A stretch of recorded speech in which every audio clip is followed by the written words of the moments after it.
माँ, मेरे गांव में अच्छे से पढ़ाई नहीं हो पा रही है, इसलिए मैं बड़ा शहर में पढ़ना चाहता हूँ। पर बेटे, बड़े शहर में क्यों, आखिर यहाँ गांव में भी तो पढ़ाई हो सकती है। आखिर दिक्कत क्या है? माँ, आप तो जानती हो ना गांव का माहौल कैसा है। मैं चाहता हूँ कि बाहर पढ़ के कुछ अच्छी से एक नौकरी कर सकूँ। अगर बेटे तू बाहर पढ़ने के लिए चला जाएगा तो तेरी ये बूढ़ी माँ अकेली रह जाएगी। तू तो जानता है नहीं कि तेरे सिवा मेरा इस दुनिया में कोई नहीं। हाँ माँ, मैं जानता हूँ, लेकिन कुछ ही दिनों की तो बात है। मेरी कहीं अच्छी सी नौकरी लग जाए, फिर मैं गांव वापस आ जाऊंगा। ठीक है बेटा, तेरी इतनी इच्छा है तो चला जा, मैं तुझे नहीं रोकूंगी। राजेश अपनी माँ की बात सुन बहुत खुश होता है और अगली सुबह अपनी माँ का आशीर्वाद लेकर उसकी माँ उससे बोलती है, खुश रहे मेरा लाल, तुझे इतनी दूर भेजते हुए मेरा दिल नहीं मान रहा। बेटा, मेरा दिल बहुत घबरा रहा है, मैं तेरे बिना कैसे रहूंगी मेरे लाल।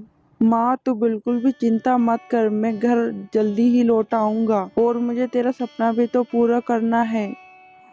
राजेश अपनी माँ से इतना कहकर गांव से निकल जाता है शहर के लिए और वो थोड़ी ही देर बाद शहर पहुंच जाता है। अपनी पढ़ाई करके और एक अच्छी नौकरी का सपना लेकर वो गांव से शहर आता है। उधर गांव में राजेश की माँ उसका हर दिन इंतजार करती है।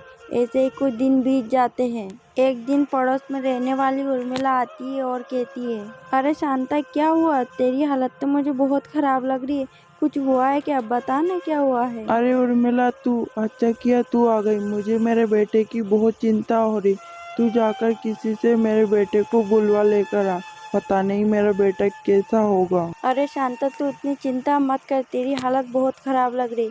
मुखिया जी शहर में आते जाते रहते हैं, मैं उनसे जाकर बोलती हूँ। उर्मिला, मेरे बेटे को देखे हो कितने दिन हो गए, तू किसी से जाकर मेरे बेटे को बुलवा दे।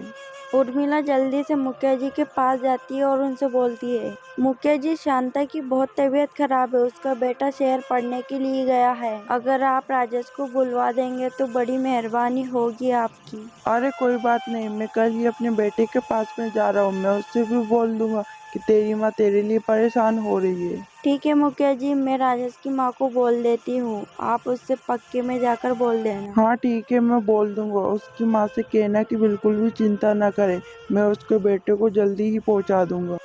ऐसे ही कुछ दिन बीत जाते हैं और उर्मिला फिर से राजेश के घर जाती है। शांता, अब कैसी है तेरी तबीयत? और तेरा बेटा अभी तक घर वापस नहीं आया है क्या? नहीं उर्मिला, मेरी तबीयत बिल्कुल भी ठीक नहीं। तू मेरे बेटे को जल्दी से बुलवा दे, मेरे पास अब ज्यादा समय नहीं बचा है मेरी बहन। शांता, ये तू कैसी पागलों जैसी बातें कर रही? मैं अभी जाती हूँ, गाँव वालों को बुलाकर लेकर आती हूँ। ऐसा कहकर उर्मिला गांव वालों को बुलाने चली जाती है। मुखिया जी, शांता की तबीयत बहुत खराब है, वो अपने बेटे को बहुत याद कर रही है। तुम चिंता मत करो, हम चलकर देखते हैं क्या हुआ है उसे। शांता, ये देख, तेरे घर पर मुखिया जी आए हैं। मुखिया जी, आपकी बड़ी मेहरबानी होगी, आप मेरे बेटे को बुलवा दीजिए। मैं मरने से पहले मेरे बेटे को देखना चाहती हूँ। अरे शांता, ये तुम कैसी पागलों जैसी बात कर रही है? मैं अभी तुम्हारे बेटे को बुलवाने भेज रहा हूँ मांगीलाल से बोलकर। और हाँ, तुम बिल्कुल ठीक हो जाओगी, चिंता मत करो। हाँ शांता, तू बिल्कुल चिंता मत कर, तेरा बेटा आता ही होगा बस। मांगीलाल, तुम आज ही शहर के लिए निकल जाओ और इसको बेटे को तुरंत लेकर आओ। शांता, तू बिल्कुल भी चिंता मत कर, तेरा बेटा बस आने ही वाला है। शांता, तू बोल क्यों नहीं रही? कुछ तो जवाब दे, क्या हुआ है तुझे? मुखिया जी, देखिए ना इसे क्या हुआ है, इसका शरीर तो पूरा ठंडा पड़ गया है। उर्मिला अब ये नहीं बोलेगी, बेचारी अपने बेटे की भी शक्ल नहीं देख पाई। चलो इसे बाहर लेकर चलते हैं। मुखिया जी, सुबह से शाम होने को आई है लेकिन इसका बेटा नहीं आया। हमें इसे ज्यादा देर अब नहीं रखना चाहिए। हाँ उर्मिला, तुम ठीक कह रही हो, अब हमें और ज्यादा इंतजार नहीं करना चाहिए। जब शांता का बेटा नहीं आता है तो गांव वाले सभी मिलकर उसका अंतिम संस्कार करते हैं। अब मेरी नौकरी लग गई है, मैं गांव जाकर माँ से मिलकर आता हूँ और माँ को ये खुशखबरी सुनाऊंगा। माँ तो बहुत खुश होगी। राजेश अगले ही दिन अपने गांव आ जाता है और अपने घर के पास में जाकर अपनी माँ को बुलाता है। माँ, कहाँ हो तुम? देखो, तुमसे मिलने कौन आया है। माँ, तुम कहाँ हो? जल्दी बाहर आओ। माँ, कहाँ हो तुम? जल्दी बाहर आओ, देखो तुमसे मिलने कौन आया है। राजेश बेटा, तू कितने दिनों के बाद आया, तुझे अपनी माँ की याद अब आई बेटे?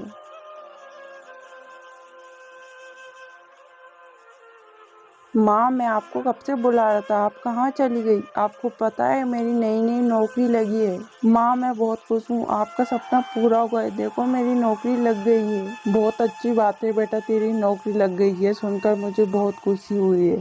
हाँ माँ, खुश क्यों नहीं होगी, आखिर मैंने आपका सपना पूरा जो कर दिया। माँ, खाने में क्या बनाया, मुझे बहुत जोरों से भूख लगी है। हाँ बेटे, मैंने खाने में तेरा मनपसंद खाना बनाया है, तू जल्दी से हाथ मुंह धोकर आ, मैं खाना लगाती हूँ। मुखिया जी प्रणाम, कैसे हो? मैं तो ठीक हूँ बेटा, लेकिन तू मुझे एक बात बता, तेरी माँ के जाने के बाद में तू अब आया है, तूने अपनी माँ की खैर खबर भी नहीं ली, आखिर इतने दिनों से कहाँ था तू? मुखिया जी, मेरी माँ कहाँ गई, मेरी माँ तो घर पर ही है, मैंने अभी तो देखा उन्हें। ये तू कैसी पागलों जैसी बात कर रहा है, तेरी माँ को मरे हुए 6 महीने हो गए हैं, फिर तेरी माँ यहाँ कैसे आ सकती है? मैंने तुझे बुलाने के लिए मांगीलाल को भेजा था, लेकिन तू उसे मिला नहीं। तुझे पता है तेरी माँ तेरी याद में कितना तड़पी है। यह सुनकर तो राजेश की पैरों तले जमीन खिसक जाती है और वो जोर जोर से रोने लग जाता है। मुखिया जी, आप क्या बोल रहे हो, मेरी माँ जिंदा है, मुझे रात को ही तो खाना खिलाया। मेरी माँ मेरे आने से कितनी खुश है, और आप कह रहे हो कि मेरी माँ को मरे 6 महीने हो गए, मैं कैसे मान लूँ आपकी बात? बेटा, अगर तुझे मेरी बातों पे भरोसा नहीं है तो इन गाँव वालों से पूछ ले। हाँ बेटे, तेरी माँ को 6 महीना हो गए मरे हुए, मुखिया जी झूठ नहीं बोल रहे हैं। मेरी माँ ने मरने के बाद भी मुझे भूखा नहीं सोने दिया, आखिर में माँ तो माँ होती है।